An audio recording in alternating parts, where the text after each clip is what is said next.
So, yeah, this is Wagner, not the X Factor guy. No. This guy's slightly more dangerous. But he's apparently he offered intelligence to Ukrainian intelligence services to reveal the locations and details of his rival warlords on the Russian side. So on his same side are the Russian warlords, because they're all fighting against each other. They're fighting. They're always battling over who gets what ammunition.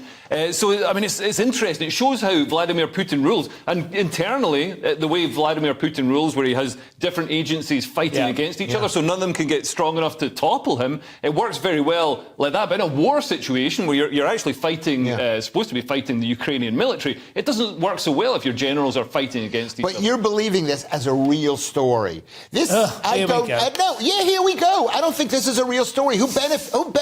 Simon, try to be objective and you be objective. You're the host of Top Stop. Say it. No, say the line.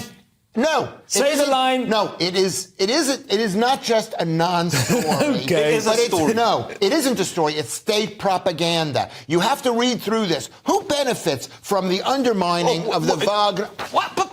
Let me finish my point. Who benefits from the undermining of the Wagner group? The Russians do, because it makes it look like the Russians are weak, and all we need to do is give a little bit more money to the Ukrainians, and they will win the thing. So you think Russia benefits from propaganda that says Wagner is an unprincipled son of fortune? No, the Ukraine benefits from it, which is why it's in the media.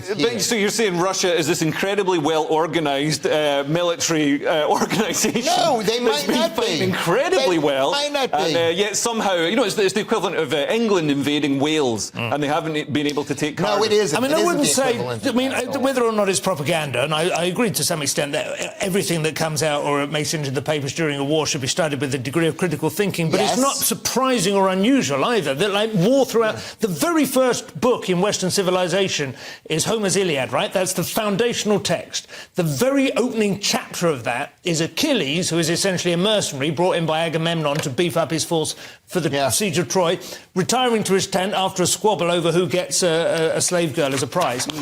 Essentially the same story. This has always been how war has been fought, and it's not a million miles away from this territory, to be fair. As well. It's state propaganda. It cannot be trusted, and this war... Are you saying it's not true or it's not important? I am saying I don't know whether it's true or not. It might be true. My guess is it's 60%.